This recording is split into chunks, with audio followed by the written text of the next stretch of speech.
one thing that our community needs is definitely more ethical investors that are here coming into our communities and turning these properties, fixing them up and keeping them affordable. Because one thing I do love to do now is take over properties from slumlords, making them safe, fixing them up, but making sure that I keep them affordable. Because one thing is that we can't change the system if we are not in the game. Amiga, you need to invest in real estate. The cost of living has gone up and housing continues to get more expensive. But what if instead of watching it happen, we became part of the solution? Hola, I am Violeta. And, here on the Money Chisme podcast, I talk about like personal finance and we get into some general money chisme, but I am also a real estate investor of over 10 years. And I know real estate investors, we get this negative stigma of, the whole reason of the housing affordability and house pricing, soaring. It's because of real estate investors. And I definitely get that. I definitely hear it here and there. But what if I told you that we can flip the script? I didn't get into real estate investing just to make money. I actually got into it by accident. I didn't even know that I was investing in real estate. And many Latinas, many Latinos, or the Latino community actually end up investing in real estate without even knowing it by renting out rooms of a house that they own. And that's exactly what I did with my first home. Of course, I wanted to buy my first house. Luckily, it was accessible to me through the VA home loan, but I was still broke. And so I didn't want to just be stretched out thin. And, I had a friend that was like needing a place to stay. And so I rented out a room to them, which helped reduce my own costs. And so when I saw that, I was like, oh, of course, it didn't occur to me right away. I was just like, you know what? Oh, cool, extra cash for me. But then I was like, you know what? As I matured and I started realizing what I can do with real estate, I was like, oh, you know what? I think I could keep this going. But again, it was just mostly focused for myself. I didn't want to continue that financial struggle. I wanted to build sources of income so that way I wouldn't have to struggle again. And now, over the years, now that I am out of that financial struggle, I'm financially free. Now that has evolved to being more of an advocate and wanting to be the change and becoming an investor that invests in our own community to fight that home affordability crisis that we have. Because one thing that our community needs is definitely more ethical investors that are here coming into our communities and turning, these properties, fixing them up and keeping them affordable. Because one thing I do love to do now is take over properties from slumlords, making them safe, fixing them up, but making sure that I keep them affordable. Because one thing is that we can't change the system if we are not in the game. I know there's lots of negative views on being part of the system that is, hurting us. But unfortunately, we do have to if we want to drive some change, because becoming a real estate investor doesn't just have to be about wealth. It's about having a voice and being a voice for the communities that we invest in. And I know that that's a long spiel. I know it's a little bit out there because, especially if you are like just worrying about paying your bills, trying to survive, trying to make ends meet, or you're just working in your career, trying to, climb the ladder, all that. So you're not worried about per se. I mean, yes, obviously you care. I'm not saying that you don't care, but you don't have the ability to worry about fighting the good fight, right, against the system. But let me just cook for a minute, right? Let me cook for this episode, as the cool kids say nowadays. I want to talk to you about how real estate investing is for you. It's not as out of reach as you might think, and you can make a pretty good impact, even if it's just for yourself. And that's where I want to start. How can becoming a real estate investor have a positive impact for yourself? And I kind of already touched upon it earlier of how I used my first house to house hack, basically. That's what is known in the real estate investing world. House hacking a property is buying a property that you live in and finding a way to bring in income. And for me, it was by renting out rooms. Now, I was young and I was single, so I can see how if you're like married and you have kids, you might be adverse to obviously renting out rooms. So it can be a little bit iffy, but you can find other ways. Maybe you have extra space in your driveway, or you have a larger lot. Maybe you have the ability to build an additional unit. I know some people that converted garages into kind of little mini apartments that they rent out. And so, really, if you already have a house, trying to figure out how you can either bring in income or reduce your tax liability and reduce the taxes that you pay. And, this goes into like the side hustles and maybe starting a business. So, for example, even though I am now living in my house, my forever home, and I am not too keen right now. And obviously, I've moved on from renting rooms and everything, but I still wanted to house hack, right? I still want to reduce my tax liability, my costs. And so, what I am doing is, of course, I am a real estate investor, which now I have a business. I made it into a business. Of course, I have the Money Chisme podcast. So I rent out my rooms to my business. And so there's a whole bunch of tax benefits that comes along with that. And I do have a podcast episode where we talk about some of the real estate investing benefits.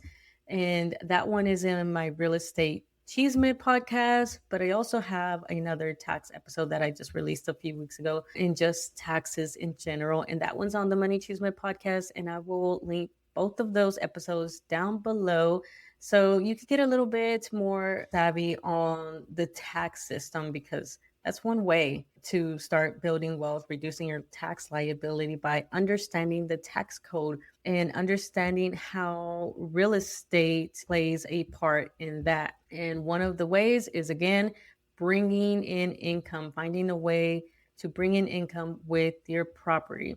And that's mostly if you already have a house, you already bought your first home. Now, if you don't have your first home, this is the perfect time to create a strategy. And I know, again, it might seem like out of reach for you, especially, if you haven't saved the 20-25% of a down payment. But just like how I mentioned earlier, that I was able to buy my first house through the VA home loan, which meant I didn't have to pay a down payment per se. I still had like closing costs, but I didn't have to worry about a 20% down payment. There are options out there for you. Don't think that just because you don't have the 20% that buying a house is not doable for you. Now, you do also have the high housing price, right? Of course, but this is where if you kind of just create a strategy, and if you're okay with doing a little bit of sacrifices, if being a little bit uncomfortable with your first house, you can really set yourself up for financial success and reduce your costs, but also start building a source of income, start building wealth by planning to buy your first property as an investment property versus seeing it as your first home. Because one of the things that I wish I would have done with my first home, like that was, I knew that wasn't going to be my forever home. Like I knew it was going to be a first house. And so I wish I would have been a little bit more strategic on my first purchase, because there are a lot of options that a lot of people are not aware of.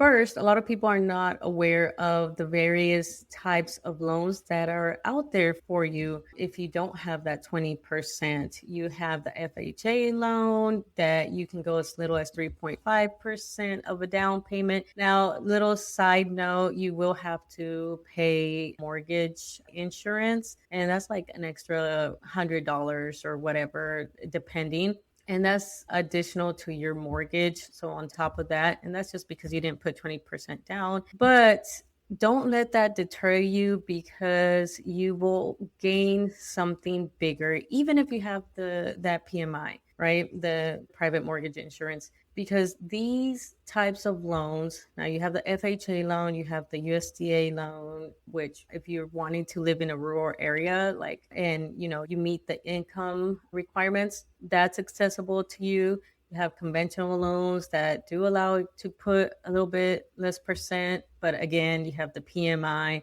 But again, don't let that deter you, because all of these will give you the ability to purchase up to a 4-unit property. So this is where I say that I wish I had understood that more at the beginning. That my first house was awesome, and it definitely set me on the path that, brought me to where I am now. But man, I could have had an easier time. I could have built a little bit more wealth, reached my goals a little bit faster, had I known that with my first purchase, with my first home, I could use these loans. I am eligible to get up to a 4-unit property, meaning you could get a quadplex, right? And you can house hack that. You could live in one unit and then rent out the other ones, and then so you reduce your expenses, and also you have the ability of bringing in income, building that wealth, and now you have your first rental property. And so this is where I say that a little bit sacrifice, a little bit of being uncomfortable the first few years can really set yourself up. Because yeah, like, I understand that when you want to go buy your first house or whatever, it's exciting, you get your first house, but you can really create something if you just say, you know what, I'm going to buy this quadplex. And mind you, sometimes they're like outdated, and mind you, they might be in some random areas, but it's still doable. I think a lot of times we get lost in the current state. You have to see past it, see the vision, remember your goals, and see how this one quadplex can really accelerate that journey and help you get there faster. And not only that, you have just now stabilized yourself, because you have the multiple sources of income. You have 3 other units. You have an asset that's making you money, and you have reduced your tax liability, because now you have opened the door to a whole bunch of deductions and tax benefits that real estate brings you. And also, again, reducing your expenses. So it has stabilized you. And on top of that, by choosing to be an ethical landlord, an investor, you have now made housing affordable and safe for 3 other people.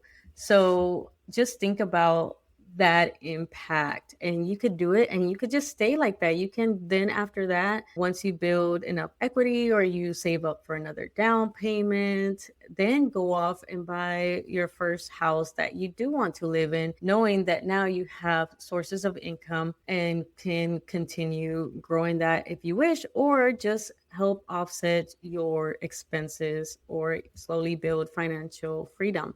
So just imagine that. Like, it doesn't have to be some big thing. I think that's where a lot of people get lost, is that they think that it takes a lot of properties, that it takes a lot of money to make a significant impact on your life. But no, with just your first property, you can do that. And it doesn't have to be a quadplex. Like, just buying that first house, let's say you buy a house next to a college, then you could rent rooms out to college students, and then eventually you move out and then continue renting out the rooms. That's very popular. College students are used to living with other people and stuff because it helps keep their costs low and then it brings you income. So just think of that. There's so many different ways. I'm not going to get into kind of like every single strategy. Again, if you're interested in that type of stuff, then go check out my real estate chisme podcast and we talk about all that stuff.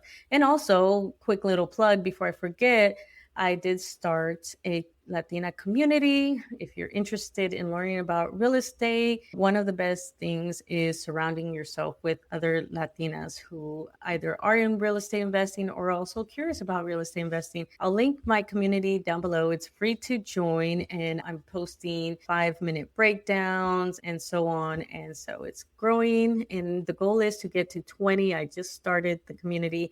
So I want to get 20 Latinas so then I could start doing like monthly, I don't know what I'm gonna call it yet, maybe real estate chisme and coffee or something. I don't know, but I do an hour a month and y'all could ask questions or stuff like that. And I'm really just collaborate, network, and support each other if you are interested in real estate investing. So quick little plug there. But again, so that's what you can do with real estate for yourself. There's so many ways that you can help yourself stabilize. And that's what I did at the beginning of my journey. And now I have moved more to having a positive social impact in our community because now that I got myself out of that survival mode, I could actually pull back and be like, okay, now that I stabilize myself, I want to figure out how I can help my community. And so I started looking at real estate as a tool because number one, now I'm out here buying rental properties that I don't plan to live in, right? And so I decided to go towards the strategy of small multifamily and particularly distressed ones that are usually owned by slumlords. I am currently working on one right now. So again, I'm documenting that journey on the other podcast and also on my social media. If you follow me on there, I post a little bit here and there about that and on my TikTok. So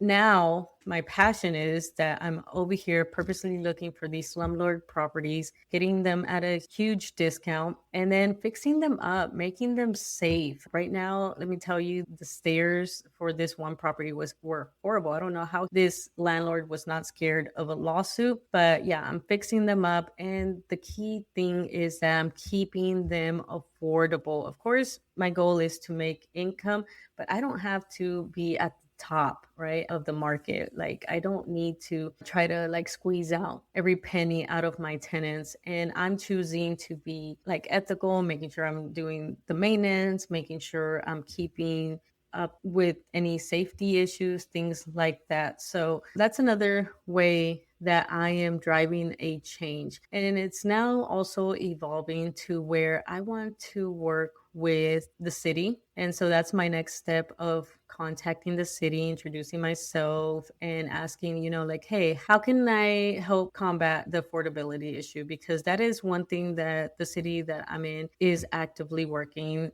towards. I'm in San Antonio, and they've been really trying to help bring costs down. One of the ways is by not being as strict of where you can put an additional unit.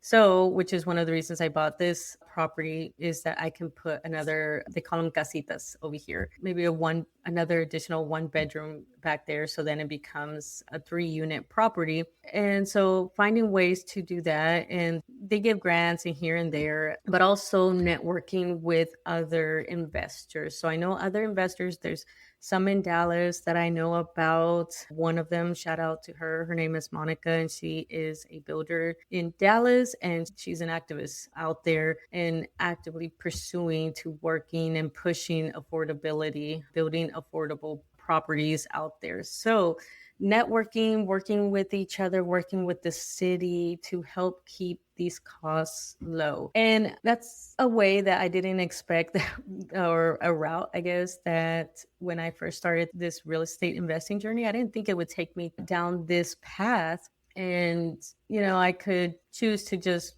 stay with what I'm doing and continue building multiple sources of income and continuing to build wealth. But I want to also be a voice for the community and also use the income that I make to, support programs, support movements that will help our community. And I think that's one thing that becoming a real estate investor can help you achieve. If you are passionate about social change and things like that, real estate is one of the, I feel now, again, I'm a little biased because I'm an investor, but I feel like that's one of the great ways to get involved, whether it's just, again, with yourself, becoming an ethical landlord, targeting these areas that really need real estate investors, because there's a lot of houses out here, which is one of the reasons we have this housing crisis, is that we have a lot of older properties that may be vacant or just they need some help.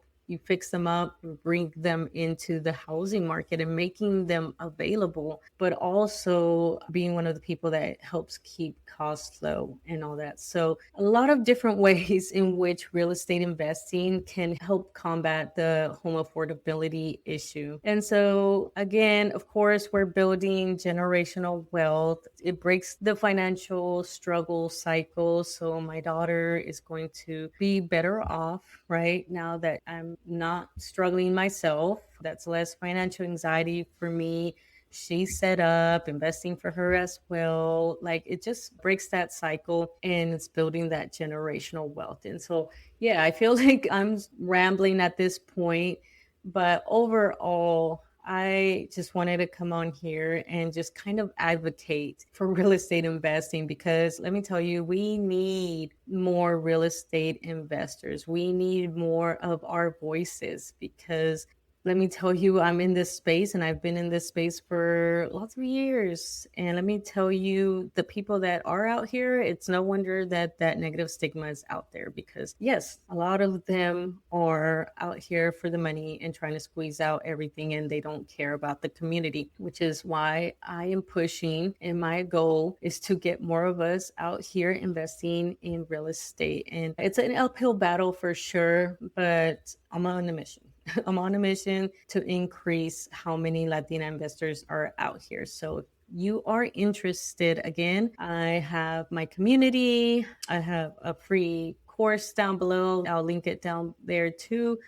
But yeah, I'm gonna get back to also teaching real estate and having that course available. But I think I'm focusing right now on building that community before I then switch again and spread myself out for a course. But you could always, hit me up, schedule a call with me if you want more kind of like a one-on-one stuff like that. But I have a whole bunch of like videos and free content, podcasts. Like on my other podcast, I have some here on the Money Cheeseman podcast before I split up the podcast. But other than that, like, don't let the fear of the horror stories of the real estate horror stories that you might hear of the bad tenants or this and that, don't let that deter you. Don't let the high prices, the high interest rates, all of that, don't let that scare you off. All of that is doable. Let me tell you, like this last property, I have it at a 875, and I had one almost at 7%. And both of them are doing just fine. It's just strategy, planning, and all that, and just finding the right deal to make them work. Everything is doable. Don't let that stop you. Money, I know one of the biggest barriers or obstacles that people think would be something that stops them or prevents them from investing in real estate is the idea of money. Let me tell you, there's money everywhere. There's so much money out there. I had the same mentality. And then now that I've been in it, I learn about like hard money, private money. There's even DSCR loans where you don't even have to show your income. Like you just get a loan based on the potential rental income that you're going to get. Like money is actually one of the less things that will prevent you from investing in real estate. Is actually just like finding the right deal at the right price at the right, that's going to give you what you want. But again, I'm going to stop rambling. Let me know your thoughts. What is it that is stopping you from investing in real estate? Let me know. Again, my goal is to make more Latina investors. All my information is down below. Other than that, I will see you in the next episode. Bye. Thank you so much for listening. Don't forget to like and share this episode so others can also find this podcast. Don't forget to follow me on all my social medias listed in the show notes below, where you can also find resources to help you in your financial journey.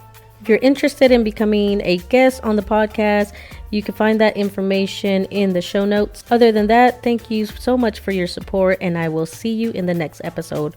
Bye.